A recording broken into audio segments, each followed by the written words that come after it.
মাঘ মাসের কনকনে শীতেও লাল বেনারসি আর ভারী গয়নায় সজ্জিত মধুবনী ঘামছিল।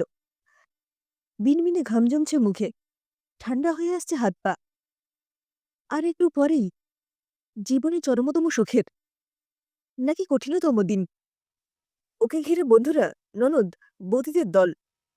আদির অসাধক হাসি মজা চলছে, হেসে ঢলে পড়ছে একে অপরের গায়ে। মাঝে মাঝে অভ্রের বন্ধুরাও এসে উকি মেরে যাচ্ছে। ওর বন্ধুরা বলে, আজকে রাতে নাকি ছেলেরা একদম বেকাবু হয়, লাইসেন্স পেয়ে যায় বিছানার। মধুবনী লক্ষ্য করেছে, ফুলসজ্জে রাতের ভালোবাসার অত্যাচারের কথা বলতে বলতে এক অদ্ভুত তৃপ্তির হাসি খেলা করে ওদের মুখে। অভ্রের সঙ্গে পরিচয়টা একটু নাটকীয়ভাবেই হয়েছিল মধুবরীর। 15 দিন বাদেই 12 বোর্ডের ফাইনাল। এতদিন গায়ে হাওয়া লাগিয়ে কাটিয়েছে, এখন শিরে সংক্রান্তি।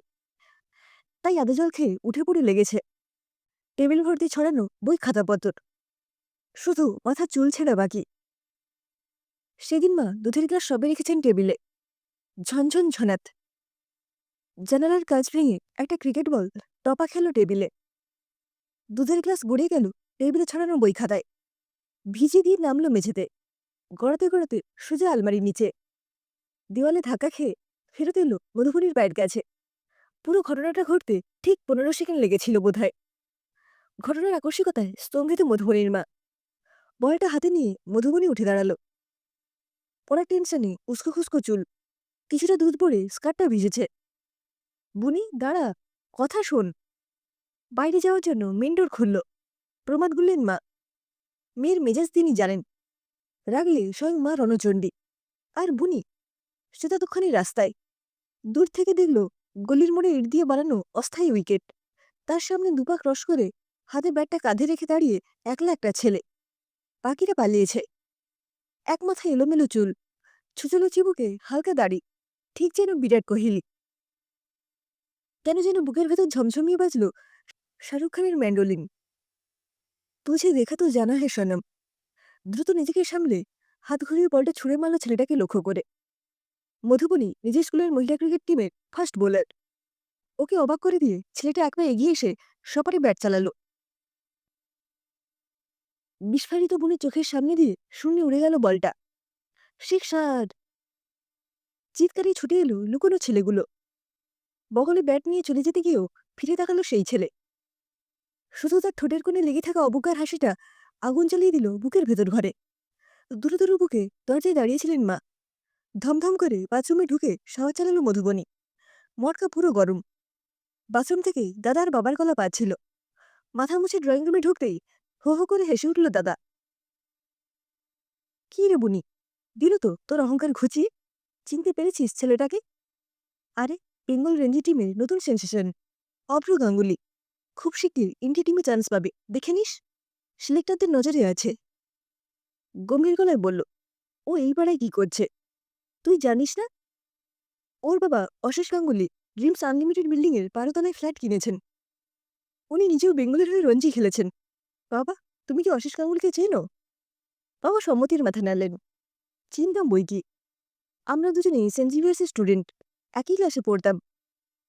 পড়াশোনা শেষে ছিটকে গেলাম দুদিকে। তবে ফেসবুকের কল্যাণে স্কুলের অ্যালুমিনি গ্রুপে দুজনেই আছি। হোয়াটসঅ্যাপে মাঝে মধ্যে মেসেজ আদান প্রদানও হয়। মা চা নিয়ে এলেন। বাহ, ভালোই হলো। একদিন ওনাদের আমাদের বাড়ি আসতে বলো, পুরনো পরিচয় আবার নতুন করে ঝালিয়ে নেওয়া যাবে। মধুবনী পড়ার ঘরে ঢুকল। ভাঙা জানলার কাছ দিয়ে ঠান্ডা হাওয়া ঢুকছে। পর্দা টেনে দিল, বই খুলল। বইয়ের পাতায় কার মুখ, বিরাট কোহলি নাকি অভ্র গাঙ্গুলি? বাড়ি ফিরেও মেয়েটাকে ভুলতে পারছিল না অভ্র। পাকা গমের মতো গায়ে ডং, একঢাল খোলা অগোছালো চুল, অবিন্যস্ত জামাকাপড়, আর মায়ে জড়ানো দুচোখ। কোথাও যেন এক জাদুকাঠি ছুঁয়ে গেল মনের গোপন ঘরে চোখের পলকে। কবির সুমন গুনগুনালো গানে, প্রথমত আমি তোমাকে চাই। বাঁধ ঘুরিয়ে যখন বলটা ছুঁড়ল, সত্যি বলতে কি 1 সেকেন্ডের জন্য থমকে গিয়েছিল। মেয়েটা ক্রিকেট জানে। বল ছোড়ার ভঙ্গিতেই বুঝেছিল নির্ঘাত ফাস্ট বোলার। সেই মুহূর্তে নিজেকে সামনে না নিলে ক্রিম বোল্ড হতো, প্রেস্টিজি গ্যামাক্সিন। নিজের মনেই হেসে ফেলল। বলটা যখন শূন্যে বাউন্ডারি বেরিয়ে নামল, মেয়েটার মুখ দেখবার মতো হয়েছিল। কি নাম কে জানে? নিজের মনেই পেন দিয়ে আঁকিবুকি কাটছিল ডায়েরিতে। মা কফি নিয়ে এলেন। কবে রওনা হচ্ছিস? ভুলেই গিয়েছিল। এইবার রঞ্জি ট্রফির জন্য ক্রিকেট ট্রেনিং ক্যাম্প জামশেদপুরে। ফাইনাল সিলেকশন ওখানেই হবে। কানাঘুষি শুনেছে ইন্ডিয়া টিমের সিলেক্টরদের মধ্যে নাকি কেউ আসবেন। Now it's is lakh. ওই দিন নিজের শ্রেষ্ঠ পারফরমেন্স দেখাতে হবে। পরশু রাতে ট্রেন ধরব। এটা কি এঁকেছিস?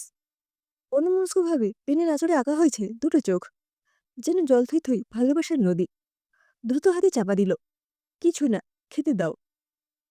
মা আর কথা বাড়ালেন না। ডাইনিং টেবিলে বসেও মেয়েটাকে ভুলা যাচ্ছিল না। কোনো মতে খেয়ে রুমে এলো। বড় মায়াময় চোখ দুটো, টানছে ওকে। নিজেকেই প্রশ্ন করল, তবে কি প্রেমে পড়েছে ওই মেয়ের?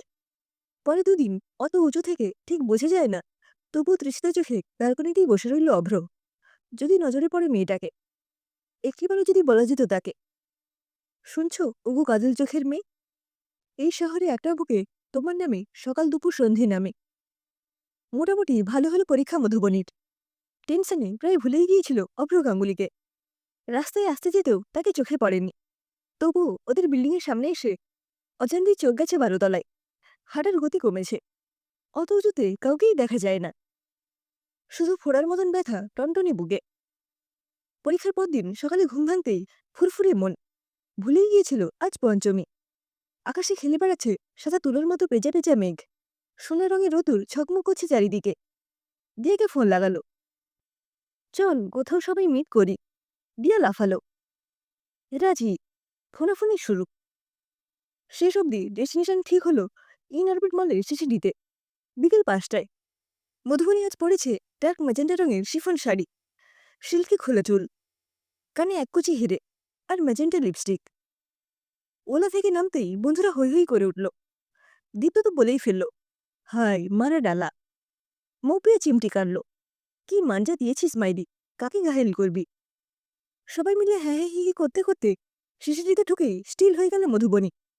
একদম কোণের দিকে একটা টেবিলে অভ্র বসে, অপোজিটে একটা মেয়ে। কিছু নিয়ে কথা চলছে। অন্য লোকেরা আর চোখে দেখছে ওদের। দিয়ার মৌপিয়া ও করে উঠল, দেখ বনি, ক্রিকেটার অভ্র গাঙ্গুলি। ওদের আওয়াজে চোখ তুলে মধুবনীকে দেখল অভ্র।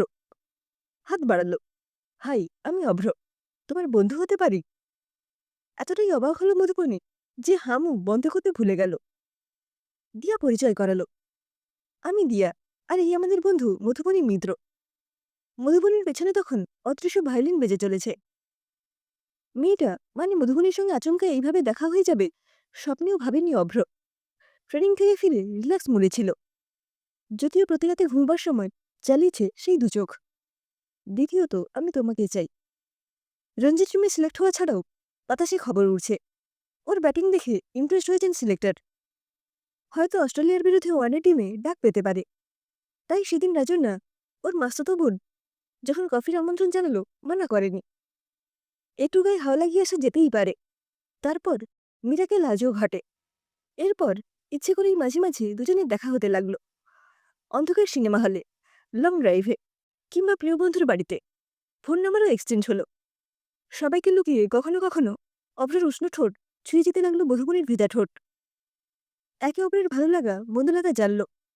তবে ব্যাস এইটুকুই, বাকি বিয়ের পর। ইতিমধ্যে অভ্র ইন্ডিয়ার টিমের হয়ে খেলা শুরু করলো। মধুবনী বিয়ে পাশ করলো। তবে দুজনের কেউই বাড়িতে বলে উঠতে পারল না ওদের ভালোবাসার কথা। একদিন কলেজ থেকে ফিরে মধুবনী দেখল এক অচেনা ভদ্রলোক আর ভদ্রমহিলা ওদের ড্রয়িং রুমে বসা। ওকে ঢুকতে দেখে বাবা হৈ হৈ করে উঠলেন, এই দেখ বুনি, আমার স্কুলের বন্ধু আশিস আর ও স্ত্রী রঞ্জনা, অভ্রর পেরেন্টস। কি বলবে ভেবে পাচ্ছিল না মধুবনী। অভ্রর মা উঠে এলেন, নিচের সাথে বললেন, তোমার কথা আমি অভ্রের মুখে শুনেছি, ছবিও দেখেছি। লজ্জায় লাল নীল বেগুনি হয়ে ছুটে পালালো মধুবনী। কানে এলো অভ্রের বাবা বলছেন, এইবার ওদের দুহাত এক করে দিলে ভালো হয়। মা ঘরে ঢুকে জড়িয়ে ধরে চুমু খেলেন, পাগলি একটা, আমায় তো বলতে পারতিস। 1 মাসের মাথায় শুভ দিনক্ষণ দেখে দুই বাড়ির সম্মতিতে বিয়েটা হয়ে গেল দুজনের। আত্মীয় স্বজন সবাই কবজি ডুবিয়ে খেয়ে প্রাণ ভরে আশীর্বাদ করে গেল নবদম্পতিকে। আজ ওদের ফুলসজ্জা, রজনীগন্ধার ফুল দিয়ে খাট সাজানো হয়েছে। আর মধুবনীর দম বন্ধ হয়ে আসছে ভয়ে। এই ছড়ির দল, হক্কলে বাইরা। ঘরে ঢুকলেন অভ্রের ঠাম্মা। খিলখিল হাসিতে ছুটে পালালো সব। আমার সতীন কাটা। থুতনি ধরে চুমু খেলেন। ফিসফিস করে কানে বললেন, এই আগুন রূপ দিয়ে তো বস করছস ছোঁড়াটারে। আজ কিন্তু তোর দিন, মনের মতো সব চাইয়া লইবি। আরো ভয়ঙ্কর রকমের ঘাবড়ে গেল মধুবনী। অভ্রকে ধাক্কা মেরে ঘরে ঢুকিয়ে দিল বন্ধুরা। দাদু ভাই আইসা গেছ? নাও, সামলাও তোমার আমানত। মুচকি এসে ঠাম্মা বিদায় নিতে দরজা বন্ধ করল অভ্র। ভয় সিটিয়ে গেল মধুবনী। কি হয়েছে? পাঞ্জাবি খুলতে খুলতে জিজ্ঞেস করল। ঘাম করাচ্ছে মধুবনীর কানে দুপাশ দিয়ে। অভ্র হাত বাড়াতে চেঁচিয়ে উঠল, না না। থমকে গেল হাত, কুচকে গেল ভুরু। তুমি ছোবে না প্লিজ। কান্না দলা বাঁধছিল গলায়, চোখে ফুটে উঠছিল কান্না ফুল। হাসল অভ্র। তুমি কি ভাবো আমায় রেপিস্ট? এসো, আজ আমরা দুজনে মিলে সারা রাত গল্প করব। শারীরিক সম্পর্কের জন্য তো সারা জীবন পড়ে রয়েছে।